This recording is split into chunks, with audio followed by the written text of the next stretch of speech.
மாதம்தோறும் 4 million பார்வையாளர்களைச் சென்றடையும் நமது news time TN சேனலில் உங்களது விளம்பரங்கள் இடம்பெற வேண்டுமா? உடனே தொடர்பு கொள்ளுங்கள். 7603836167. உங்களது பிசினஸை அடுத்த கட்டத்திற்கு கொண்டு செல்ல எங்களுடன் இணையுங்கள். வணக்கம். நியூஸ் டைம் டிஎன் நேயர்களுக்காக தெருக்கூத்து பகுதியில் நான் Damodaran Prakash.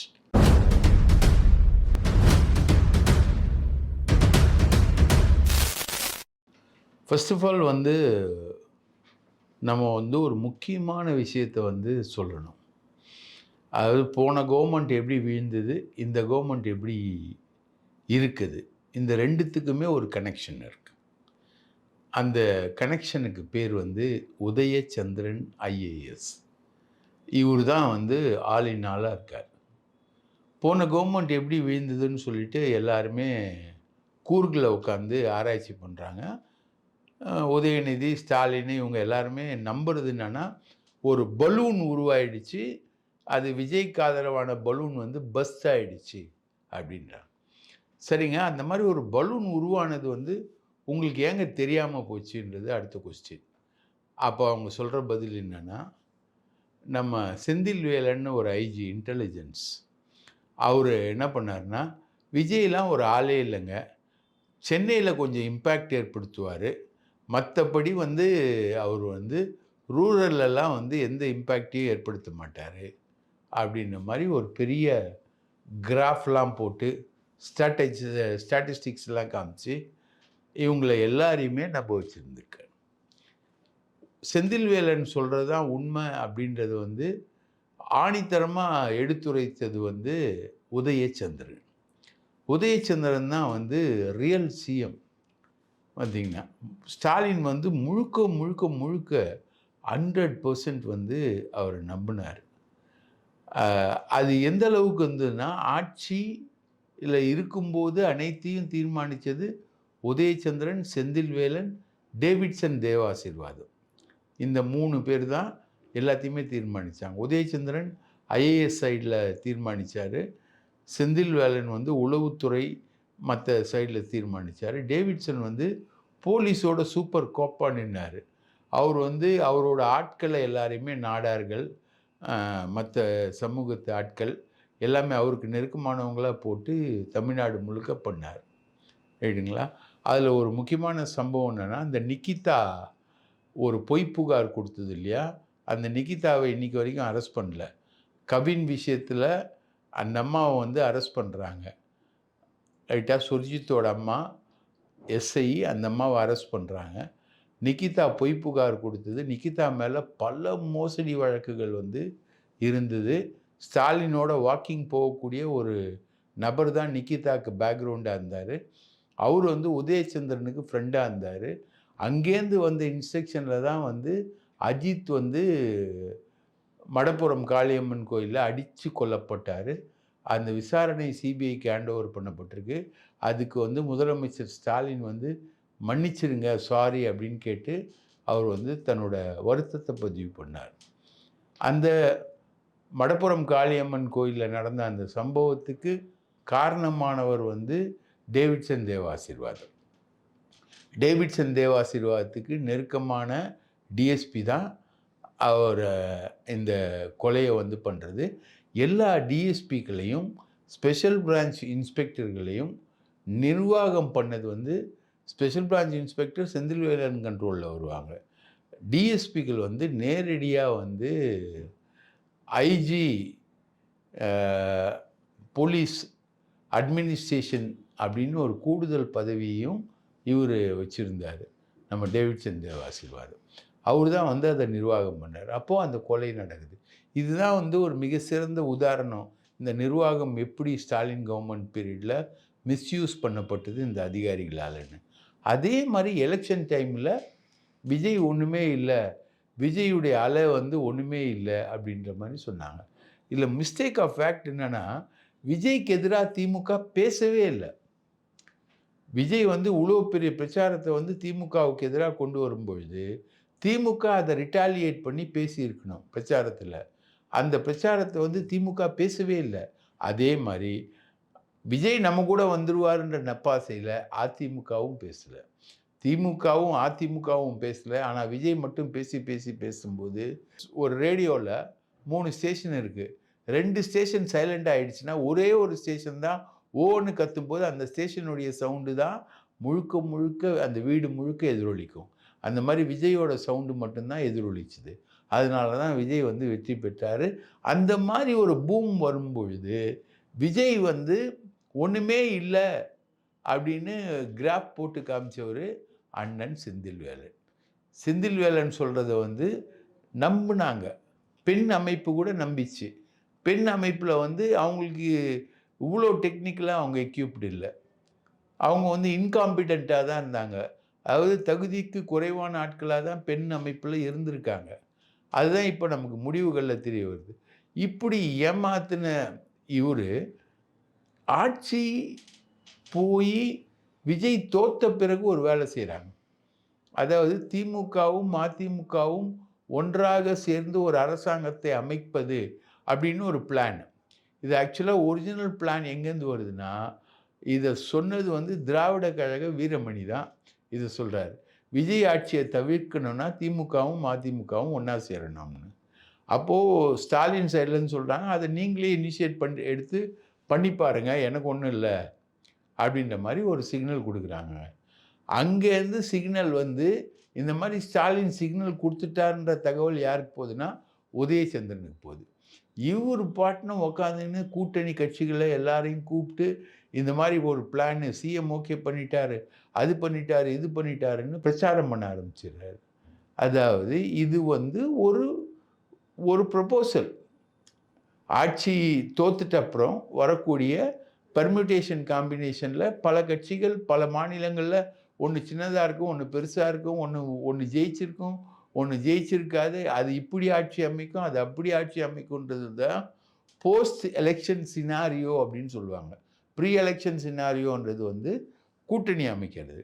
Post election scenario வந்து எவ்வளோ தொலைவுக்கு சீட்டுகளை வின் பண்ணியிருக்காங்களோ அதுக்கேற்ற மாதிரி எலெக்ஷன் அலையன்சஸ் வந்து ரீஅலைன் பண்ணுறது தான் போஸ்ட் எலெக்ஷன் சினாரியோ. இதை பலவற்றை வந்து பிஜேபி பண்ணியிருக்கு. எதிர்பாராத விதமான ஆட்களோடலாம் சேர்ந்துருக்கு. இப்போ பாருங்கள், மேற்கு வங்காளத்தில் மம்தா பானர்ஜியோடைய கட்சியை 2 துண்டாக உடைச்சிச்சு பிஜேபி. இப்போது லீடர் ஆஃப் அப்போசிஷன் வந்து மம்தா பானர்ஜிக்கு நெருக்கமான அபிஷேக் பானர்ஜியில் இன்னொரு பானர்ஜின்ற அளவுக்கு கொண்டு வந்துட்டாங்க. ரைட்டா? ஸோ இந்த post election scenario work out என்பது வேறு.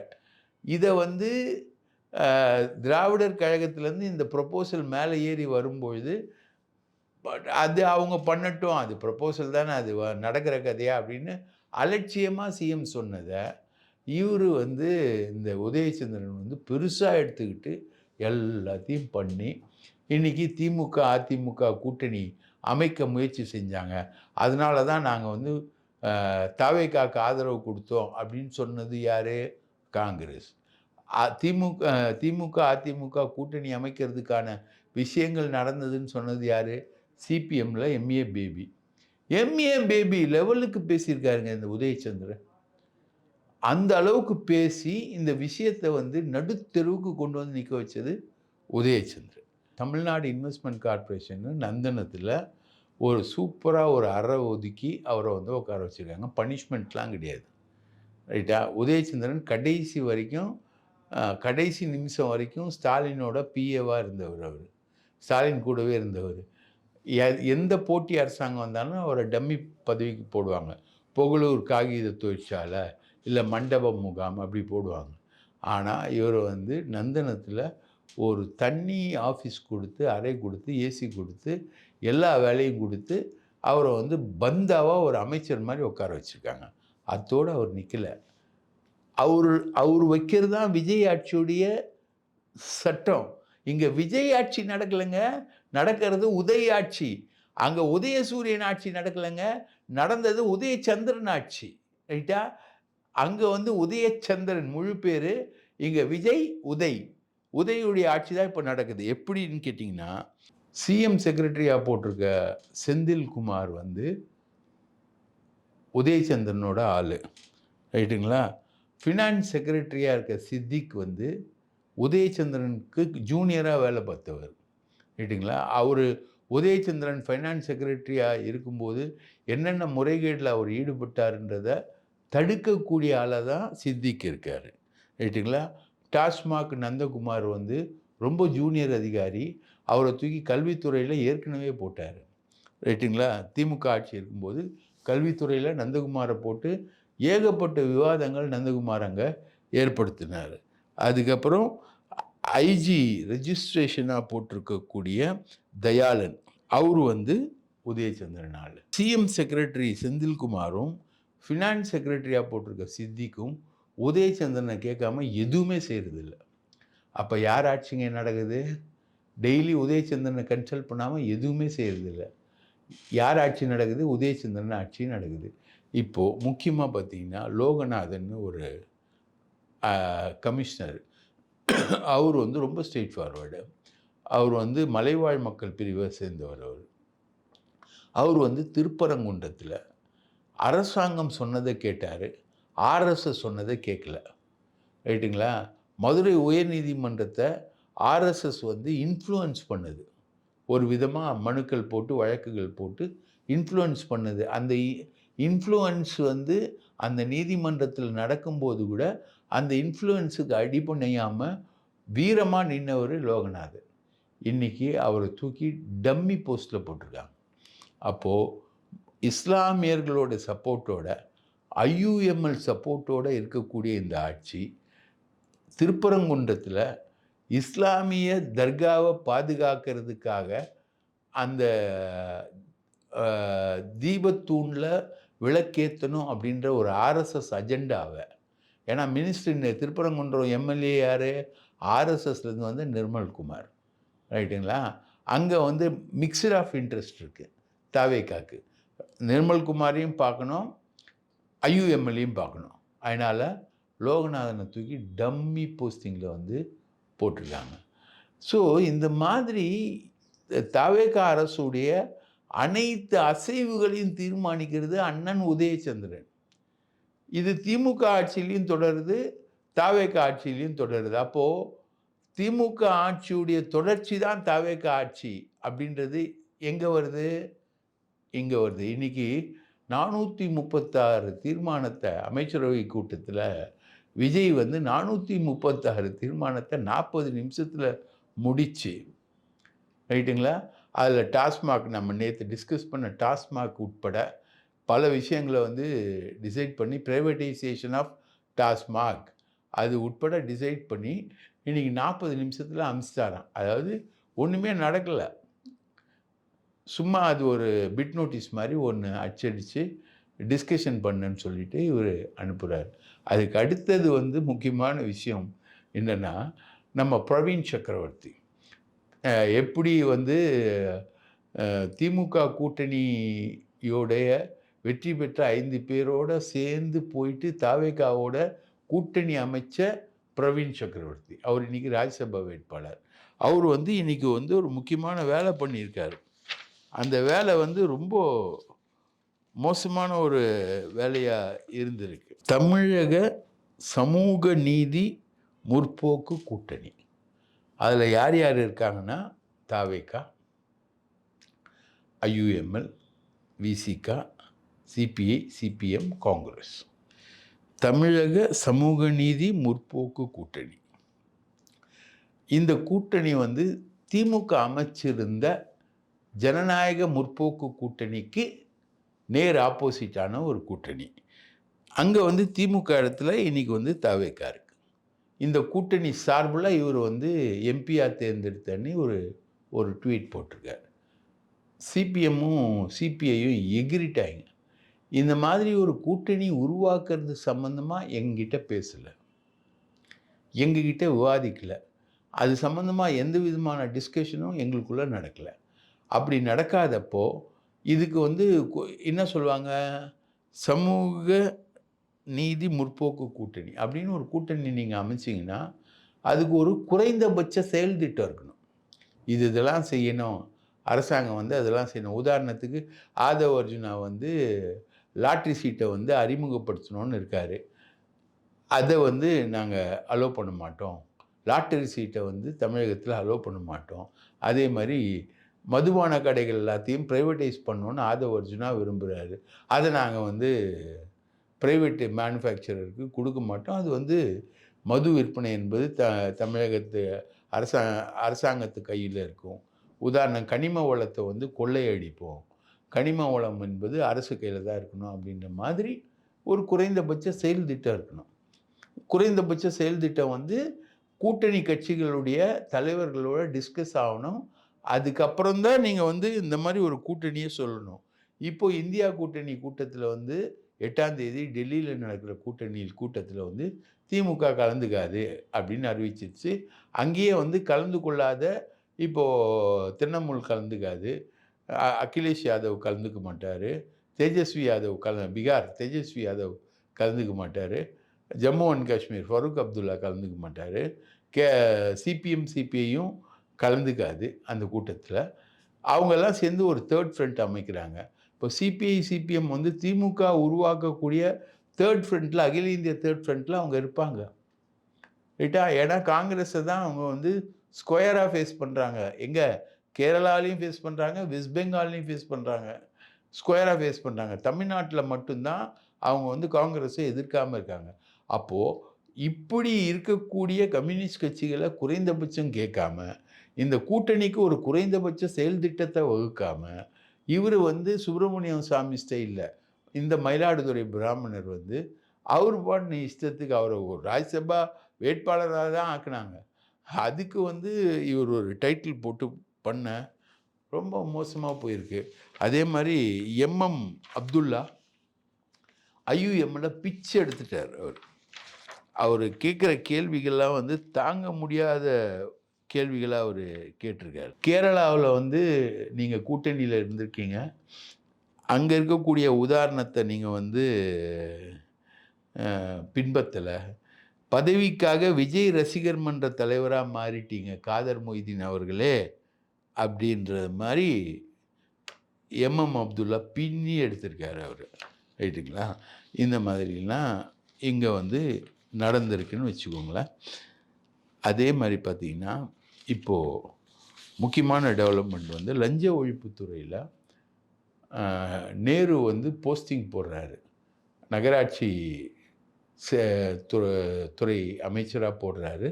அந்த போஸ்டிங்கை வந்து வேறொரு விஷயத்துக்காக நேருவுடைய பிஏவோட செல்ல ஆராய்ச்சி செஞ்சபோது 10 லட்சம் 10 லட்சம் 10 லட்சம்னு இவங்க வந்து கணக்கு போடுறாங்க அப்படின்றத அமலாக்கத்துறை வந்து சோர்ஸ் போட்டு கண்டுபிடிக்குது ரைட்டுங்களா. அமலாக்கத்துறை ஒரு எஃப்ஐஆர் ஃபைல் பண்ணி இன்வெஸ்டிகேஷன் பண்ணி கண்டுபிடிக்கல. வேறொரு மேட்ருக்காக சோர்ஸ் போடும்போது இந்த மாதிரி பதவிக்கு வந்து இவங்க துட்டு வாங்கினாங்க அப்படின்றத கண்டுபிடிச்சதா சில டாக்குமெண்ட்ஸை ரெடி பண்ணி அதை வந்து டிஜிபிக்கு அனுப்புகிறாங்க. நேரு மேலே எஃப்ஐஆர் போடுங்க அப்படின்னு சொல்லிட்டு. அப்போது போன ஆட்சியில் போடலை, இந்த ஆட்சியில் போட்டாங்க. நேரு மேலே எஃப்ஐஆர் போட்டாங்க. இன்னும் 2 அமைச்சர்கள் மேலே எஃப்ஐஆர் போட போகிறாங்க. ஒன்று மூர்த்தி, இன்னொன்று செந்தில் பாலாஜி. இவங்க மேலே எஃப்ஐஆர் போட போகிறாங்க. இதெல்லாமே அண்டர் டிஸ்கஷனில் இருக்குதுன்னு வச்சுக்கோங்களேன். நேரு மேலே எஃப்ஐஆர் போட்ட உடனே உயர்நீதிமன்றத்துக்கு அந்த எஃப்ஐஆர் வந்து போகுது. அப்போது உயர்நீதிமன்றம் கேட்குது, நீங்கள் ஏற்கனவே எஃப்ஐஆர் போட மாட்டேன்னுலாம் சொன்னீங்க, இப்போ எப்படி எஃப்ஐஆர் போடுறீங்க அப்படின்னு கேட்கும்போது அட்வொகேட் ஜெனரல் வந்து என்ன சொல்கிறாருன்னா, ஆட்சி மாறிடுச்சு அதனால் எஃப்ஐஆர் வந்தது. ஆட்சி மாறுறதுக்காகலாம் எஃப்ஐஆர் போடக்கூடாது, உண்மையான குற்றங்கள் நிகழ்ந்திருந்தால் தான் நீங்கள் எஃப்ஐஆர் போட முடியும் அப்படின்னு உயர்நீதிமன்றம் சொல்லி அந்த வழக்குக்கு ஃபர்தர் விசாரணை, அடுத்த கட்ட விசாரணைக்கு தடை விதிச்சிச்சு ரைட்டுங்களா. இவங்க முதல் முறையாக ஒரு அமைச்சர் மேலே, திமுக அமைச்சர் மேலே போட்ட எஃப்ஐஆருக்கு உயர்நீதிமன்றம் தடை விதிச்சிருக்கு. இதுதான் இவங்களுடைய லட்சணம், ஆட்சி நடத்தக்கூடிய லட்சணம். இன்னும் அமைச்சரவை கூட்டம் நடந்திருக்கு. இன்னும் 2500 ரூபாய் மகளிர்கள் கொடுப்பாங்களான்னு தெரியல. பஸ்ஸில் வந்து மகளிரை வந்து ஃப்ரீயாக பயணம் பண்ண விடுவாங்களான்னு தெரியல. மாதம் 6 சிலிண்டர் கொடுப்பேன்னு சொன்னாங்க, அது கிடைக்குமான்னு தெரியல. வேலையற்ற இளைஞர்களுக்கு 4000 ரூபாய் கிடைக்கும்னு சொன்னாங்க, அது கிடைக்குமான்னு தெரியல. இல்லை விவசாயிகள் கடன் தள்ளுபடியை உருப்படியாக பண்ணுவாங்களான்னு தெரியல. இந்த மாதிரி ஏகப்பட்ட விஷயம் இருக்குது. இதை பற்றியெல்லாம் முடிவெடுப்பதற்கு விஜய் அமைச்சரவை கூட்டத்திற்கு எந்த விதமான தகுதியும் இல்லை. இவங்க வந்து 436 அறிவிப்பை வந்து சொல்லிட்டாராம், டார்கெட் பண்ணிட்டாராம், அதுதான் செய்ய போகிறாங்களாம். இந்த மாதிரி வெத்து வேட்டு அறிவிப்பு, கண்டனங்கள், உதயச்சந்திரன் மாதிரி ஆட்களுடைய ஆதிக்கம், இப்படித்தான் வந்து இந்த அரசு நடந்துக்கிட்டு இருக்கு அப்படின்றத மிக தாழ்மையுடன் தெரிவித்துக் கொள்கிறோம். நன்றி, வணக்கம்.